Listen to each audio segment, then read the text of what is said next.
आज आपल्या मातंग समाजाचे भूषण आपलं रक्त सचिन भाऊ साठे यांना मी विनंती करतो की दोन शब्द म्हणून व्यक्त करा. भाऊला पुढे पदयात्रेला जायचं त्याच्यामुळे भाऊ आपले दोन नेते. लोकशाहीर अण्णाभाऊ साठेंचा, लोकशाहीर अण्णाभाऊ साठेंचा. तुम्हाला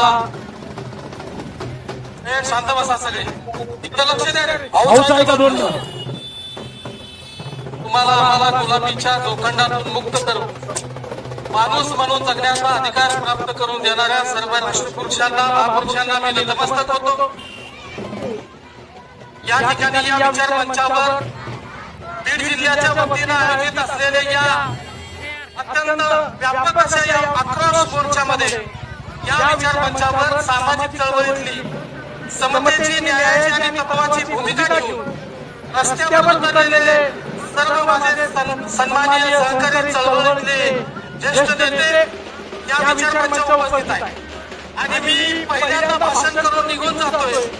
याबद्दल कुणी गैरसमज करू नये आणि कुणी उठू नये, कारण या ठिकाणी बसलेल्या प्रत्येकाचं भाषण तुम्हाला ऐकायचंय, मनोगत ऐकायचंय, तो आक्रोश तुम्ही ऐकून जायचंय. या देशामध्ये देश स्वातंत्र्य झाल्यापासून ज्या पद्धतीचा सामाजिक अन्याय तुम्ही आम्ही सगळ्यांनी सहन केलाय, त्या अन्यायाला आता न्याय मिळण्याची चिन्ह निर्माण झालेली आहे. आज ज्या पद्धतीनं तुम्हाला सगळ्यांना ज्या पद्धतीचा विरोध होतोय, हा विरोध महात्मा ज्योतिबा फुले, डॉक्टर बाबासाहेब आंबेडकर आणि अण्णाभाऊ साठेंच्या विचारांच्या विरोधामधला हा विरोध आहे. आणि म्हणून या ठिकाणी तुम्हाला सर्वांना सांगू इच्छितो की आम्ही सुद्धा आता मुंबईच्या पावसाळी अधिवेशनामध्ये धडकणार आहे. आणि या पावसाळी अधिवेशनावर आपल्या सगळ्यांचा आवाज बनवून आम्ही सगळ्यांना निघालोय. आपण सगळ्यांनी त्यामध्ये सहभागी झालं पाहिजे. मला या ठिकाणी आनंद होतोय की आता या ठिकाणी तुमच्या आमच्या सगळ्यांची ताकद या ठिकाणच्या व्यवस्थेला दिसून आलेली आहे. आपल्या सगळ्यांच्या ओळख या ठिकाणी निर्माण झालेली आहे. आणि ही ओळख अशीच आपल्या सगळ्यांना एकजूट ठेवायची आहे. ही ताकद तुम्हाला न्याय देऊ शकते, दुसरी कुठलीही शक्ती न्याय देऊ शकत नाही.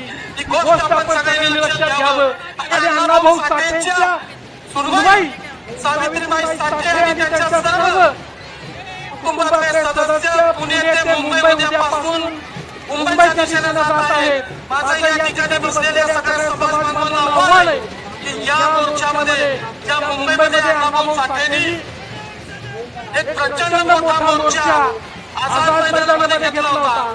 आणि या मोर्चामध्ये अण्णाभाऊंनी या आझादीच्या विरोधामध्ये बंड पुकारलं होतं. जेव्हा देशाच्या स्वातंत्र्याची घोषणा झाली तेव्हा अण्णाभाऊंनी दुसऱ्या दिवशी या मुंबईमध्ये मोर्चा काढला होता. आणि अण्णाभाऊ म्हणाले होते, इस देश के इनकलाब बेहिसाब बेलगाम थे, इस देश में हम दलित गुलामों के भी गुलाम थे. उस आजादी के पथ पर हम भी तो दिलो जान से थे. गोरे अंग्रेज चले गए, काले अंग्रेज अभी बाकी है. ये आजादी झूठी है, देश की जनता भूखी है. त्याच मुंबईमध्ये त्या आझाद मैदानामध्ये अण्णाभाऊंचा तो क्रांतीचा वारसा घेऊन आपल्या सगळ्यांना 24 जूनला मुंबईत जमायचं आहे एवढंच आवाहन करतो. आणि या ठिकाणी ज्या आयोजकांनी बीड जिल्ह्याच्या आयोजकांनी ज्या पद्धतीचं नियोजन केले, दादा आताडे असतील, दीपक भाऊ थोरात असतील, विजय चांदे असतील आणि सगळे, म्हणजे तुम्ही असं म्हणू नका की भाऊने तिघांचीच नावं घेतले. म्हणजे याच्यामध्ये सगळ्यांचं योगदान आहे. फक्त मी नाव यासाठी घेत नाही की वेळ खूप कमी आहे, सगळ्यांना बोलायचंय.